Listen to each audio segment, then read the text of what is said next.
আজকে আমার রেসিপি চিংড়ি মাছ দিয়ে গাটি কচুর তরকারি। চিংড়ি মাছ দিয়ে গাটি কচু রান্না করলে খেতে কিন্তু দুর্দান্ত হয়। নমস্কার বন্ধুরা, টেস্টি ডিশেস বাই রুমা চ্যানেলে আপনাদের সকলকে স্বাগত জানাই। চিংড়ি মাছ দিয়ে গাটি কচু করার জন্য আমি 250 গ্রামের মতো গাটি কচু খোসা ছাড়িয়ে ডুমো ডুমো করে কেটে নিয়েছি। একটি মাঝারি মাপের আলুও কিন্তু ডুমো ডুমো করে কেটে নিয়েছি। আলুর পরিমাণটা আমি একটু কম দিয়েছি। চিংড়ি মাছগুলো ভালো করে ধুয়ে খোসা ছাড়িয়ে লবণ হলুদ মাখিয়ে রেখেছি। মশলার মধ্যে নিয়েছি জিরে এবং আদা বাটা, এর মধ্যে দিয়ে দিব হলুদ এবং লঙ্কার গুঁড়ো। এখানে আমি জিরে বাটা ব্যবহার করেছি, আপনারা চাইলে জিরে গুঁড়োও কিন্তু ব্যবহার করতে পারেন। এবার আমি কড়াতে দিয়ে দিব সর্ষের তেল। রান্নাটি আমি সর্ষের তেলেই করব। তেলটা গরম হলে চিংড়ি মাছগুলো দিয়ে দেব। চিংড়ি মাছগুলো কিন্তু খুব একটা ভাজবো না, শুধু সাঁতলে নিয়ে তুলে নেব। এই তেলেই ফোড়নে দেব গোটা জিরে আর দেব তেজপাতা।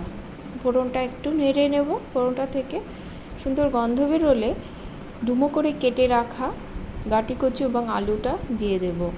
আলুর পরিমাণটা কিন্তু আমি একটু কমই দিয়েছি, যেহেতু কচুর তরকারি। কচুটা থেকে আলু বেশি হয়ে গেলে কিন্তু খেতে ভালো লাগবে না। বেশ লাল লাল করে ভেজে নেব।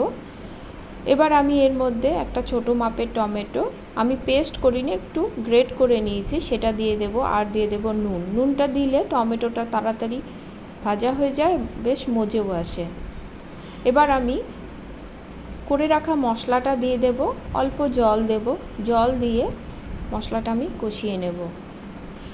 যে কোনো রান্নাতে যদি বাটা মশলা ব্যবহার করা হয় তার স্বাদ কিন্তু খুবই ভালো আসে। যদি আপনারা গুঁড়ো ব্যবহার করেন সেক্ষেত্রে কিন্তু গুঁড়ো মশলাটা একটু আগে ভিজিয়ে রাখবেন।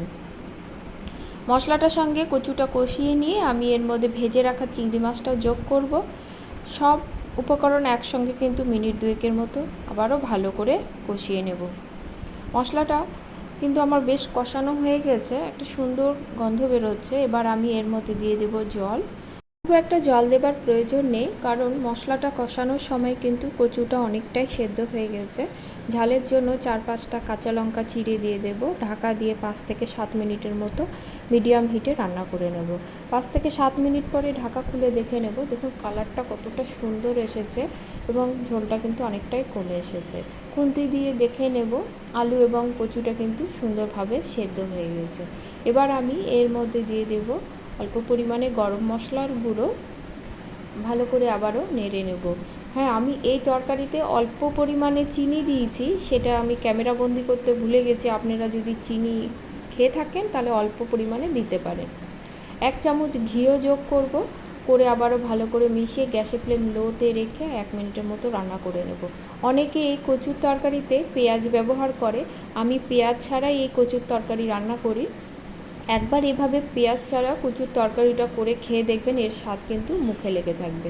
আমার রান্নাটি প্রায় হয়ে গেছে, গ্যাসের ফ্লেম অফ করে পরিবেশনে পালা। রেসিপিটি ভালো লাগলে লাইক কমেন্ট করবেন, সাবস্ক্রাইব করে পাশে থাকবেন। রেসিপিটি ভালো লাগলে বাড়িতে তৈরি করার অনুরোধ রইল। আজ তাহলে এ পর্যন্তই, দেখা হবে পরে কোনো রেসিপি নিয়ে। সকলে ভালো থাকবেন।